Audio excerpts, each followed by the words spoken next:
Hi everybody, I humbly welcome you to the worst channel in the YouTube. I guarantee you this video will spoil your life. When she been talking nasty all night, then she pulls that I am getting sleepy. புதுசாக love பண்ண ஆரம்பிக்கும் போச்சில் ஒரு பொண்ணுகிட்ட பேசும்போச்சில் காலம் புதுசாக இப்படி பேசிட்டே இருக்கலான்னு தோணும். ஒரு 3-4 வாரம் கழித்து ஃபோன் பேசும்போச்சில் எப்படி இருக்கும்னா, ஸ்கூல் படிக்கச்சில் டீச்சர் ஹோம்ஒர்க் முடிக்காமல் இருந்தால் கையை தூக்கிட்டு ஒரு பீரியட் ஃபுல்லாக நிற்க சொல்லுவாங்க. ஸ்டார்டிங்லலாம் நல்லா தான் இருக்கும், போக போக கையை தூக்க முடியாது, அவ்வளோ வெயிட்டான மாதிரி இருக்கும். அதே மாதிரி கால் டியூரேஷன் போக போக எரிச்சல் உண்டாகும்.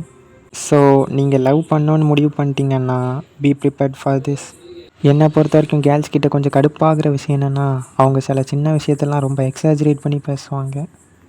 எனக்கு கேர்ள்ஸ் கிட்ட பிடிச்ச விஷயம் என்னென்னா, the fact that they are girls. Good morning my love, how did my princess sleep. Good morning செல்லக்குட்டி, எப்படி என் ராஜகுமாரி தூங்குனீங்க. இந்த டைலாகை எல்லா பாயும் கேர்ளும் காலையில் எழுந்துச்சி ஸ்கூலுக்கு பரப்படணுங்கிற காலம் வர்றதுக்கு முன்னாடி வரைக்கும் எக்ஸ்பீரியன்ஸ் பண்ணியிருப்போம். அப்போ இதை கேட்கும் போது நம்ம மூஞ்சில் ஒரு புன்னகை வரும். இப்போ உள்ள ஜென்ரேஷன் எப்படின்னு தெரில, ஏன் இப்படி கிரிஞ்சு பண்ணுறீங்கன்னு கேட்டாலும் கேட்கலாம். ஏன்னா அவங்க தான் 1.5 வயசுலேயே ஃபோன் யூஸ் பண்ணுறாங்களே. இப்போலாம் சில பொடி பசங்கள்லாம் சின்ன வயசுலேயே சாதிக்காங்க. அது ஃபோன்னாலையா இல்லைனா எதுனாலன்னு தெரில, பட் இப்போலாம் நிறைய பேர் சாதிக்காங்க சின்ன வயசுலேயே. சில பொடி பயில்வை முளைச்சி 2 இலம் விட்ருக்க மாட்டானுவன், உலகத்தில் உள்ள எல்லாமே தெரிஞ்ச மாதிரி பெரிய ஆள் மாதிரி பேசுவானுவன். அதுதான் கொஞ்சம் கேட்க கடுப்பாக இருக்கும்.